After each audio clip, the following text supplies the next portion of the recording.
సకల దేవతా స్వరూపుడు శ్రీ షిరిడి సాయినాథ్ మహారాజ్ గారి పాదార విందాలకు శిరస్సు వంచి నమస్కరించుకుంటూ తాను పూజ్యనీయుడు మహనీయుడుగా భావించినటువంటి ఆనంద్ మహారాజ్ గారు సాయి గురించి చెప్పినటువంటి వ్యాఖ్యలు మాధవరావు మనస్సును బలంగా స్పృశించి బాబా పట్ల ప్రేమను తీవ్రతరం చేశాయి. తత్ఫలితంగా మనసు పురివిప్పి మయూరమై నర్తించింది. తెలియని ఆనందం వెల్లువల అవతరించింది. ఆ ఆనందంలో తను పులకించిపోయింది. హృదయంలో తీవ్రమైనటువంటి భావపూరిత ఆనందోద్వేగం చోటు చేసుకుంది. తత్ఫలితంగా తనలో బాబా పట్ల భక్తిభావం దృఢమై స్థిరపరుచుకుంది. భావిక భక్తులు పారమార్థిక ఉన్నతియే సకల మహాత్ముల చర్యలలోని ఏకైక పారమార్థంగా చెప్పుకుంటారు. తమతో రుణానుబంధంతో సంబంధించబడి భక్తుని పూర్తిగా పారమార్థిక ప్రవాసిగా చేసి పరిపూర్ణంగా శరణాగతి చెందేందుటకై సద్గురువు వివిధ సంఘటనల ద్వారా వివిధ రూపాల ద్వారా ప్రేరణ కలిగిస్తూ ఉంటారు. సరిగ్గా ఈ సంఘటనలో కూడా జరిగింది అదే. సూత్రధారి అయినటువంటి సద్గురువు సంకల్పంలో ఆనంద మహారాజు పాత్రధారి అయ్యాడు. ఏవలా నుండి షిరిడికి శ్రీ ఆనంద మహారాజ్ ఆకస్మిక రాక బాబా మహత్తు గురించి మాధవరావుకి చేసినటువంటి బోధయే అందుకు నిదర్శనం. మాధవరావు మనస్సులో బాబా పట్ల మొగ్గుతొడిగి ఉన్నటువంటి భక్తి అనే మొక్కకు శ్రీ ఆనంద మహారాజు సాయి మహత్తు వర్ణన అనేటువంటి జలం పోసి శరణాగత ప్రేరణ అనే ఎరుపును వేసి ఏవుగా ఎదిగించేందుకు దోహదం చేశాయి. సాయి సంకల్పానుసారంగా తన కర్తవ్యాన్ని నిర్వహించి నిశ్శబ్దంగా నిష్క్రమించాడు.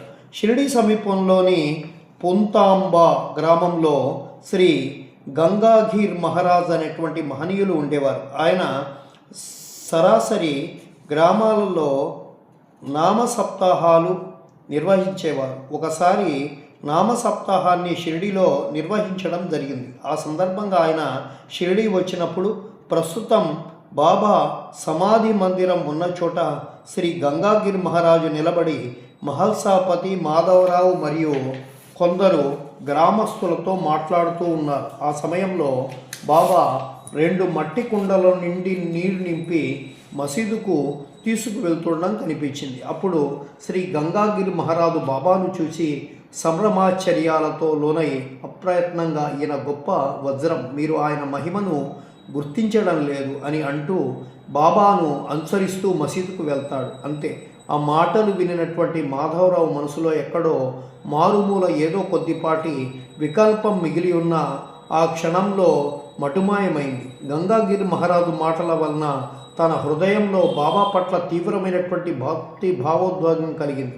సద్భక్తుని తన నియోజిత సద్గురువు చరణాలకు శరణాగతి చెందిన ప్రక్రియలో శ్రీ ఆనంద మహారాజు పోషించినటువంటి పాత్రనే సాయి సంకల్పానుసారం శ్రీ గంగాగిరి మహారాజు కూడా పోషించారని చెప్పవచ్చు.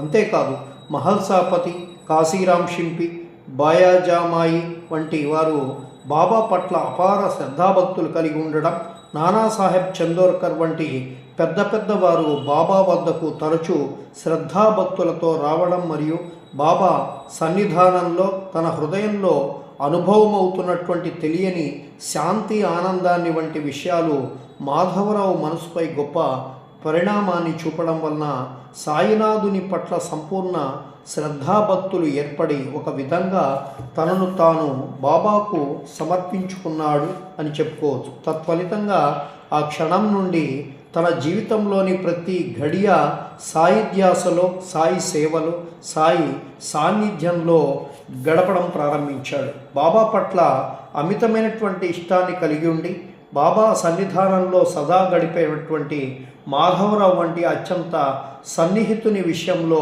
కొత్తగా భక్తి ప్రేమను పుట్టుకురావాల్సిన అవసరం ఏముంది అని చెప్పి మనం అనుకోవచ్చు. బాబాతో ఏ విధంగా బంధనం కలిగి ఉన్నా సరిపోతుంది కదా. బాబా పట్ల మాధవరావు మనసులోని ఆ ఇష్టం తనను చివరికంట గమ్యం చేరుస్తుందా, అందుకోసం ఆ ఇష్టం భక్తి ప్రేమలుగా రూపాంతరం చెందవలసిన అవసరం ఏముంది అనే సందేహం ప్రతి భక్తునికి వస్తుంది. ఈ